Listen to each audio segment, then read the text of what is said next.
Okay, so we're going to try to finish off Perek Yud Beis B'Siyata D'Shmaya. So once again, we're in the sugya of the Beinani. We're in the sugya of trying to be machalik and differentiate what is the nafkamina, really the difference between a tzaddik and a Beinani. At the end, we'll do a sikkim of the whole thing.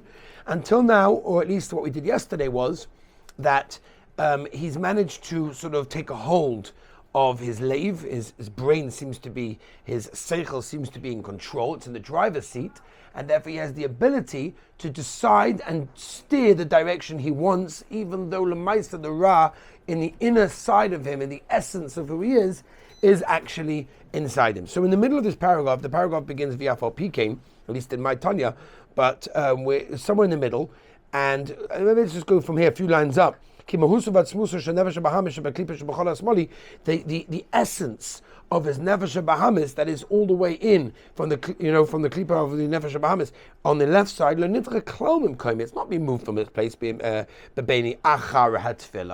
Meaning, we spoke about the idea that during davening he's mamish on fire, but as soon as the davening finishes, he goes back to being a regular person. This is what we're holding. Which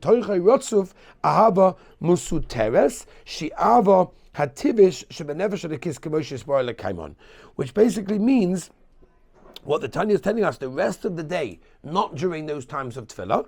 So the heart of the Beinani is basically it's sort of like sort of mild, right? It's ava masutesh means it's dormant. It's like laying by itself, not action. There's nothing actually happening at that time. So it's laying low. Va'azai yochel yos sichlus haksidim harabis galus liba b'cholas moli les avos tava l'chol inyan gashmi. So adamazeh bein behetem bein b'isachas v'sholim kilu lo yispalel klal. Which means, remember, the tzaddik has no taivas whatsoever. The tzaddik has absolutely no urges. He has no havamina to do anything wrong. Masha'enga the Beinani, he does have taivas. That's what the Tanya is telling us. He has taivas, but he doesn't act on it. So as soon as the tefillah is gone and the inspiration leaves, theoretically the taivas start coming in. Again, he never acts on it. Never did, never will. But it's there. That's the difference. Okay. Not that he hasn't got bechira anymore. He's changed the ra inside him. Remember, he had to work hard on this. He wasn't born that way, right? What we spoke about from the beginning. He has managed to transform any ra inside him into good. So at that stage, he has nothing. Correct. And you could ask the Gasha, what's he doing in the world? Maybe we just need tzaddikim in the world, whatever it is. I think we might have spoken and touched upon it over there. Ella continues over here. We have to finish the parak today. Ella shebedva issa. The Balatanya is telling us over here, if you remember, we said earlier that the Nefesh Bahamis be'etzem desires in Yone Olam Hazeh both Issa and Heta. Okay? Now the Heilige Balatanya is explaining what's the difference if he desires Issa or Heta by the Beinani. Okay? Ella. Shed bedva Issa eino Olam B'dai Asa Issa B'foil Mamish Chas V'Shalom. He doesn't even have a Havamina to actually act on his taiva to do Issa. Ella.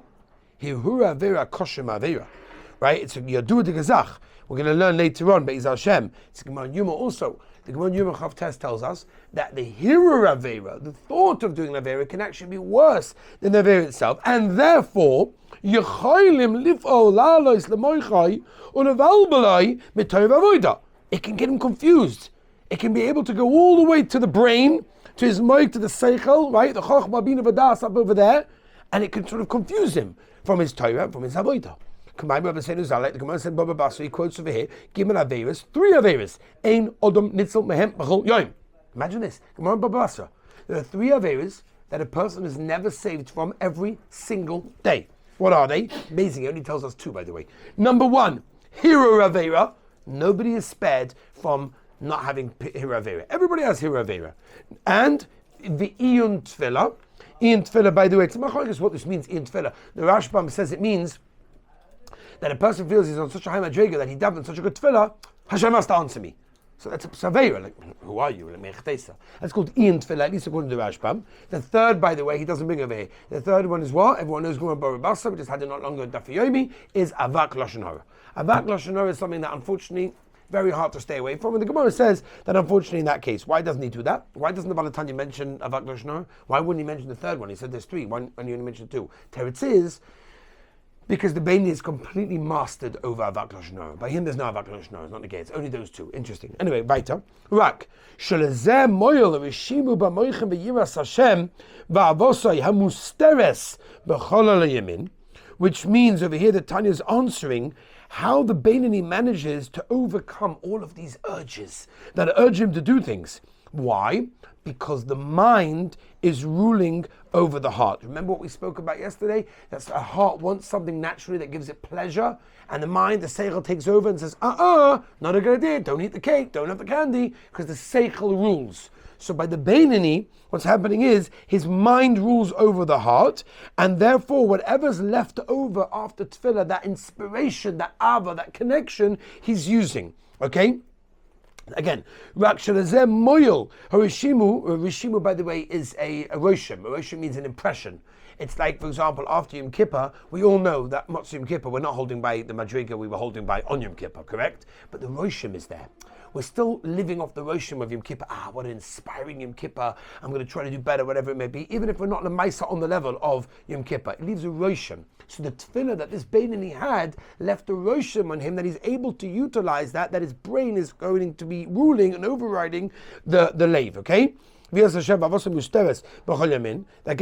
Avos Hashem and Yiras Hashem that is hidden in the left side of the cholol, over there of the heart, Lisgaber, to overpower, the Lishloit ala ra zem is avataiva, Shaloi liais loi shlita memshola be'ir ha'otzit avos ha'mikoich ha'poil ha'sabashiv ha'guf. He will not allow the bad side, he won't allow the Nefesh HaBahamis to take over, to conquer, to rule the Irak Tana, the small little goof that he has over there, because he's got total control over it. It's going to come inside. Again, he's a Beinoni. He has the Hirurim, he has the Havamina, he has the Taiva, but he doesn't allow it to go anywhere near action. In other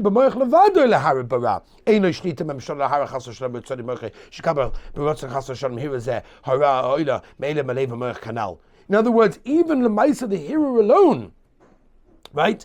It may pop into his head for a second. It pops in. What do you want to do? He's a human being. He's a Beinoni. He has a hero. It pops in, boom. But he doesn't allow it to stay there. He doesn't allow the thought to remain. It doesn't dominate. Doesn't do that. And he has the power to overcome it. And as a Beinoni, he has the ability to drive it out. The minute it gets over there, pushes it away, two hands. Immediately, as soon as he chaps, it's a bad hero. Out of here, out of here. He doesn't allow it to stay there for a moment. No, it's not even a havamina for him, to even do it or speak about it. If a person's mahara baratzin, if he's mahara baratzin in Aveira, at that moment he's a Rasha. This is a Beinoni. He has no havamina to think about it. Again, it pops into his head because he's a human being. And we all have thoughts that come into our head that not necessarily regenerate. But he doesn't allow it, doesn't dwell on it for a second. It's gone, it's out. Because if he would dwell on it, he's a Rasha at that minute. But this Beinoni is not a Rasha for a second in this world. Also very important. Not only ben Adam lemokim, right? Stam Aveira is thinking about Nyone Arayas or Lashon Hara, all sorts of things. What about ben Adam lechaveira? The way we act to other people, the way we respond, to communicate, whatever. Miyad.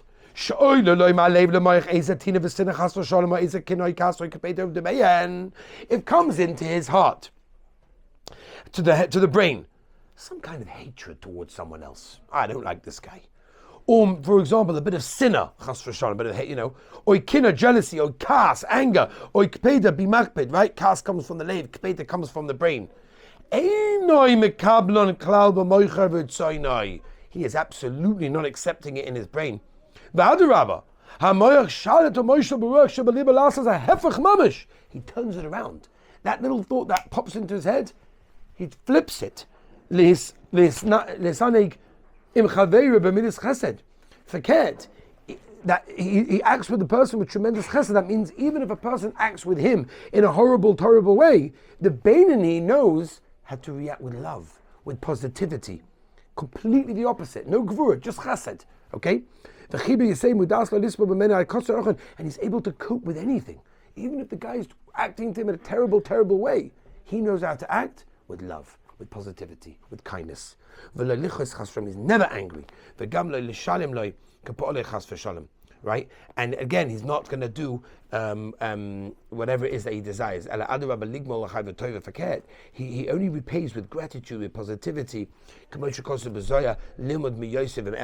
Like the Zohar says, we learn from Yosef at Tzaddik, just had a few weeks ago. What does that mean? What are we learning from Yosef at Tzaddik? So we know that when Yosef at Tzaddik, the Zohar brings this down, when Yosef at Tzaddik revealed himself in front of his brothers, so he said, please don't be angry that you sold me over here, because Hashem sent me here before you, to sort everything out over Mitzrayim. When you need food, I'm here. What's the Tanya telling us by referring us to the Zohar Kodesh? Learn from Yosef. Yosef did something unbelievable. He was there for years and years and years with the greatest nisyonis. And all of a sudden he could have, said to his brothers, you guys are horrible, look what you did to me, look what I went through. No, don't be angry with me. You know what human power that takes to be able to say, it's okay, I'm good, because I realize everything's from Hashem. So therefore the Beinoni has that Yesod. He's not going to pay someone back. Chas v'sholem. He's going to be only kindness, only good, because he recognizes everything from Hashem. That's what the Beinoni is. Okay, so let's, Rabbi said, we finished the parak. Let's do a quick sikkim just for a second. What is the Beinoni? It is someone that 100% is good. In levush, in nefesh, never comes to do bad. The only thing is that the Beinoni hasn't changed, is b'fnim, and all the way on the inside, the essence still has a few bad things and bad thoughts pop in, and except for times of tefillah where he's completely connected, but otherwise it comes in, but it never actually utilizes it. But Ezras Hashem, Bli Neder, tomorrow I hope to do this, because traveling season is coming up, so there won't be many shurim coming up in the next week, but I'll go upon him. I'm going to try to start Perek Yud Gimel Be'ez Hashem tomorrow, and then we'll continue, probably have about a week break, and then we'll continue after that. Shkoyach Rabbi Say. Huh?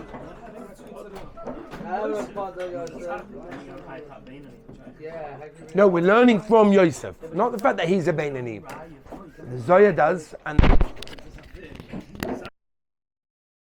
you say they're bringing a raya from a tzaddik for a Beinoni. Yeah, but again, a Beinoni, but Etzem at that moment is a tzaddik, right? At that moment, he's a tzaddik. He's